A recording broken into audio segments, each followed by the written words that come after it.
नमस्कार, मैं हूं सीमा और आप देख रहे हैं दैनिक भास्कर। बिहार विधानसभा चुनाव 2025 अब नजदीक है।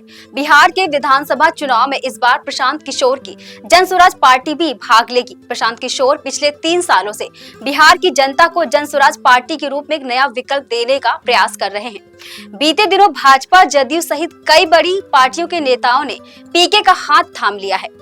मगर बिहार की राजनीति में एक सवाल पीके से बार बार पूछा जा रहा है कि अगर वो चुनाव हार जाते हैं तो क्या वो किसी अन्य दल के साथ गठबंधन या महागठबंधन में शामिल होंगे। अब प्रशांत किशोर ने खुद इस सवाल का जवाब दिया है। एक इंटरव्यू में जन स्वराज पार्टी के चीफ प्रशांत किशोर से जब ये सवाल पूछा गया कि अगर वो बिहार चुनाव हार गए तो क्या वो एनडीए गठबंधन या इंडिया महागठबंधन में शामिल होंगे, इस पर प्रशांत किशोर ने कहा कि पूरे बहुमत न मिलने पर वे किसी और के साथ सरकार नहीं बनाएंगे। हम ऐसे मंत्री नहीं बनाना चाहते जो किसी से भी मिल जाए।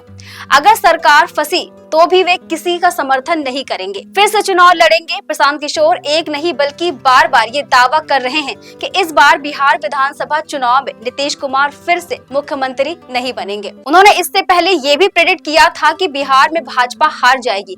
उन्होंने विपक्षी दल राजद और कांग्रेस के लिए भी अच्छी भविष्यवाणी नहीं की है। ऐसे में ये तो स्पष्ट है कि प्रशांत किशोर किसी भी हालत में समझौता नहीं करेंगे, भले ही चाहे चुनाव में बिहार की जनता उन्हें ठुकरा दे।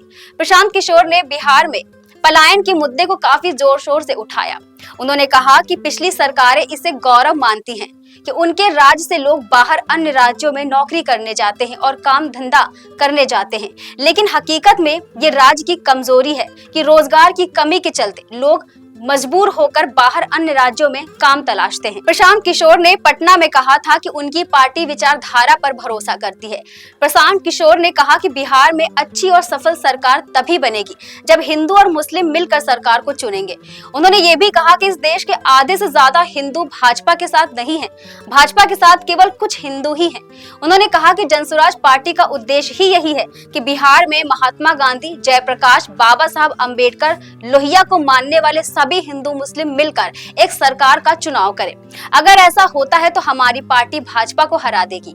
हालांकि ये बिहार विधानसभा चुनाव में ही देखने को मिलेगा कि प्रशांत किशोर की पार्टी कैसे एनडीए और महागठबंधन को हराती है। कुछ राजनीतिक विशेषज्ञों का मानना है कि प्रशांत किशोर की पार्टी भले ही चुनाव में बहुमत न ला पाए, लेकिन दलों को कमजोर जरूर कर देगी। जन स्वराज पार्टी वोटों की सेंधमारी कर एनडीए या महागठबंधन में किसी भी एक दल को बड़ा नुकसान पहुंचा सकती है। बिहार चुनाव से जुड़ी और खबरों को देखने के लिए देखते रहिए दैनिक भास्कर। नमस्कार।